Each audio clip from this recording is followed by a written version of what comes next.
मेरो भेट हुने मौका जुरेर गएको तर आज तपाईसँग भेट हुन पाउँदाखेरि म व्यक्तिगत रूपमा पनि म धेरै खुसी छु। तपाईको कुरा हामीले युवाको रूपमा बजारमा नसुनेको कुरा होइन, तर पनि व्यक्तिगत हिसाबले तपाईसँग भेट हुने एउटा तपाईँको बेलामा पनि भेट हुने मौका जुरेको छ। यस अर्थबाट म आज तपाईँको जुन एउटा चिठी मैले प्राप्त गरेँ र आज अरू धेरै कार्यक्रमलाई स्थिति गरेर अरू साथीलाई पठाएर यो कार्यक्रममा एउटा महत्त्वका साथ म चाहिँ तपाईँको अन्तिमसम्म बस्ती गरेर धार्मिकका साथ म तपाईँ अगाडि उभिएको यो तपाईँको यो म तपाईँलाई सेयर गर्न चाहन्छु। तपाईँ हामीले भोगेर आएको कुरा हो। फेरि पनि नेपालको तीनवटा व्यवस्था क्रस गरेर आज हामी एउटा नयाँ व्यवस्थाभित्र छौँ।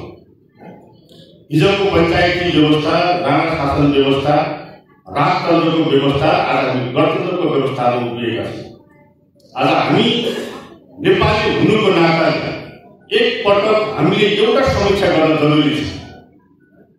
हामी जहाँ राजनीति कर्मी हौँ, हामी अघि लाग्यौँ पछि लाग्यौँ त्यो एउटा प्रश्न होला।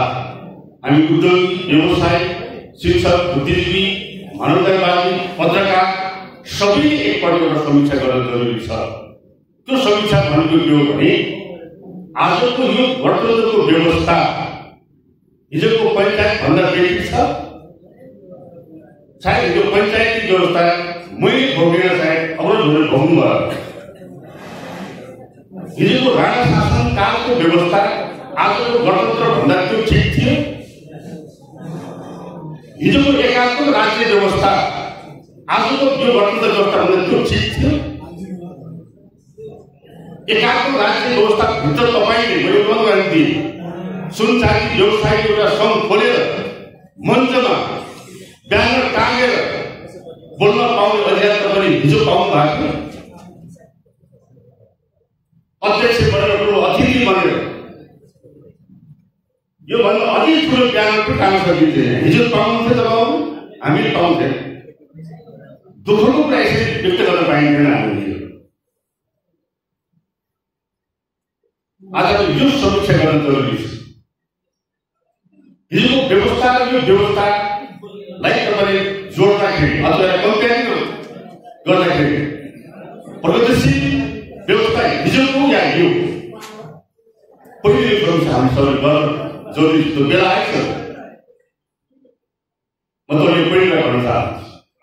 दोस्रो कुरा, तपाईँ हाम्रो आँखालाई हामीले बेहोरे एकात्मक राज्य व्यवस्थाका विरुद्धमा, जातीय विभेदका विरुद्धमा, यो देशका मान्छेलाई तपाईँ हामीलाई रैती बनाएर राखेको त्यो व्यवस्थाका विरुद्धमा आज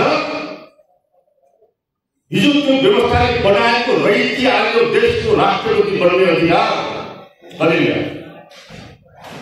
यो कुनै आग्रहको कुरा हो, यो बेमानीको कुरा हो होइन। यो सच्चाइ नेपालको इतिहासमा तपाईँको कुरा हामी सबैले एकपल्ट समीक्षा गर्न जरुरी छ।